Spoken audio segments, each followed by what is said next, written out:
শাহরাস্তিতে ফসল উৎপাদনের বৃদ্ধির জন্য প্রণোদনা হিসেবে কৃষকদের মাঝে সার ও বীজ বিতরণ করা হয়েছে। বৃহস্পতিবার 27 এপ্রিল দুপুরে উপজেলা প্রশাসন ও কৃষি অফিসের উদ্যোগে উপজেলা পরিষদ মিলনায়তনে এই প্রণোদনা বিতরণ করা হয়।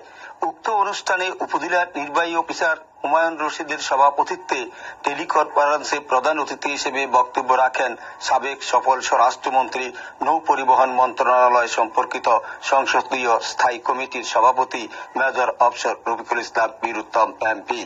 তিনি তার বক্তব্যে বলেন, বর্তমান সরকারের কৃষি ক্ষেত্রে ঈর্ষান্বিত সফলতা রয়েছে। তারই ধারাবাহিকতায় এই কৃষি ক্ষেত্রে চাষীদের ফসল উৎপাদনে সহায়ক হিসাবে কাজ করবে। আশা করি আপনারা এই সুযোগ কাজে লাগিয়ে ফসল উৎপাদনে যুগান্তকারী ভূমিকা রাখবেন। উপজেলা নির্বাহী কর্মকর্তা মোহাম্মদ হুমায়ুন রশিদের সভাপতিত্বে বিশেষ অতিথি হিসেবে বক্তব্য রাখেন পৌর মেয়র হাজী আব্দুল লতিফ। স্বাগত বক্তব্য রাখেন উপজেলা কৃষি অফিসার কৃষিবিদ আহসান হাবিব। এছাড়া উক্ত অনুষ্ঠানে কৃষি অফিসের উপ সহকারী উদ্ভিদ সংরক্ষণ অফিসার কৃষ্ণচন্দ্র দাস, উপজেলা পরিসংখ্যান অফিসার অনামিকা ভদ্র সহ কৃষি অফিসের উপসহকারী অফিসার ও কর্মকর্তা কর্মচারী, সুবিধাভোগী, গণমাধ্যম কর্মী সহ বিভিন্ন পর্যায়ের ব্যক্তিবর্গ উপস্থিত ছিলেন।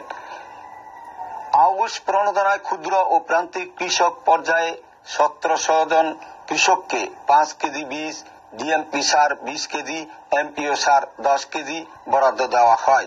এছাড়া একই অনুষ্ঠানে শাহরাস্তি উপজেলার বিভিন্ন ইউনিয়নের 40 জন দুস্থ ও অসহায় ব্যক্তিদের চিকিৎসা সহায়তা বাবদ মাননীয় প্রধানমন্ত্রী জননেত্রী শেখ হাসিনার ত্রাণ তহবিল থেকে দেওয়া 17,50,000 টাকার চেক বিতরণ করা হয়েছে।